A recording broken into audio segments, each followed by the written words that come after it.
Hi everyone, কেমন আছো তোমরা সবাই? আমি খুব ভালো আছি। আর সারাদিন কেটে যাচ্ছে এই মিষ্টি মুহূর্তগুলো দেখে, তার সাথে সাথে আরও নতুন নতুন মিষ্টি মুহূর্তগুলো এনজয় করে। আশা করি তোমাদের আজকের ভিডিওটা খুব ভালো লাগবে।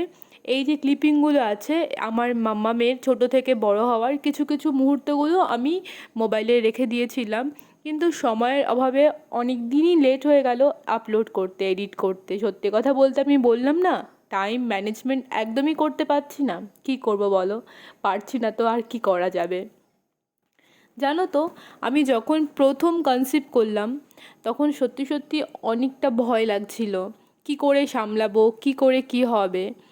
বাট সবাই তো কনসিভ করলে এই ফিলিংসটা হয়, যেটা আমারও হ্যাঁ, হয়েছিল। তার মধ্যে দারুণ আমার মজা যে হবে তো। প্রফেশনটা আছে, বাইরে দারুণ লাইব্রেরি মজা ডিউটি হবে না? করতে হয়, এই করতে হয়, সেই করতে হ্যাঁ। হয়, সেখান থেকে আমি তুমি কি অফিসে বলবে, যতটা পাপাকে কি বলবে সাপোর্ট তুমি? পেয়েছিলাম, আমি রিয়েলি থ্যাঙ্কফুল। আমার সুপিরিয়ররা, আমার কলিগসরা যেভাবে আমাকে সাপোর্ট দিয়েছিল, আমার সেখানে কোনো বাইরের ডিউটি যেতে হয়নি, আমি অফিসেই ছিলাম। প্রেগনেন্সির জার্নিতে শরীরে নানান রকমের চেঞ্জেস আছে, তার সাথে সাথে মাইন্ডও তোমার চেঞ্জ হয়ে যায়, মুড সুইং হয়, কখনো ভালো লাগছে, কখনো খারাপ লাগছে, কখনো প্রচণ্ড রাগ উঠছে, কখনো প্রচণ্ড খিদে পাচ্ছে, কখনো খিদে পাচ্ছে না, এই সবই হয়। এই সমস্ত সময়ে যখন তোমার পারিপার্শ্বিক লোকগুলো তোমাকে সাপোর্ট করবে, ভালোবাসবে, দেখবে সেই জিনিসগুলো ওভারকাম করতে অনেক বেশি বেশি সহজ হয়ে যায়, অনেক বেশি ইজি হয়ে যায়।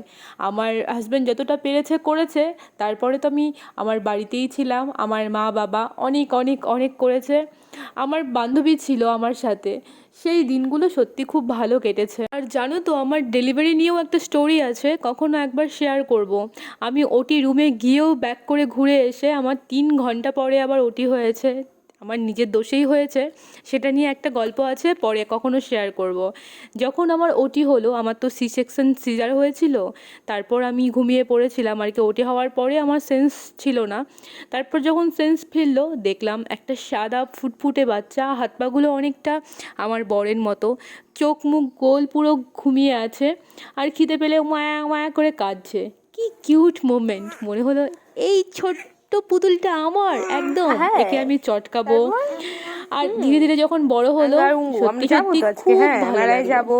মেলায় যাবো না সিলেকশনের পরে হয়তো মা? কিছুদিন আমার একটু মেলায় যাবো কষ্ট তো। হয়েছিল, কিন্তু তারপরের মুমেন্টগুলো যখন মাম্মা মেলায় গিয়ে কি আস্তে খাবা আস্তে তুমি? একটু কি গ্রো চোখবা? করতে শুরু করলো, হাত পা নাড়াচ্ছে, আউ করছে, সেই দিনগুলো সত্যি সত্যি ভোলার নয়। আমি তো এখন ওই ভিডিওগুলো দেখি আর সেই দিনগুলো ফিল করি।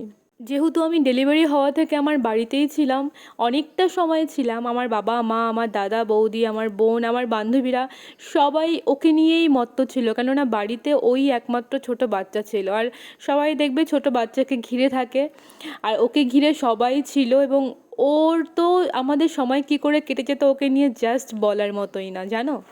কোথায় কোথায় কোথায় কোথায় মল্লে মল্লে জানি চিকিনি মানি ডুকু ডুকু ডুডি এই যে ও বুঝে যায়, ও সোনা বুঝে যায়, মোবাইলে করলে আর করে না। সোনা কি চুরি করে খাইছো মা? কি খাইছিস? কি খেয়েছো? কি খেয়েছো? বলে মামার বাড়ি কি এসেছি। খেয়েছো? হ্যাঁ, যখন কি যাবে, খেয়েছো? মামাই তুমি কোথায়, আমার জন্য চকলেট নিয়ে আসবে, আমি এসেছি, তাই না বৌদি?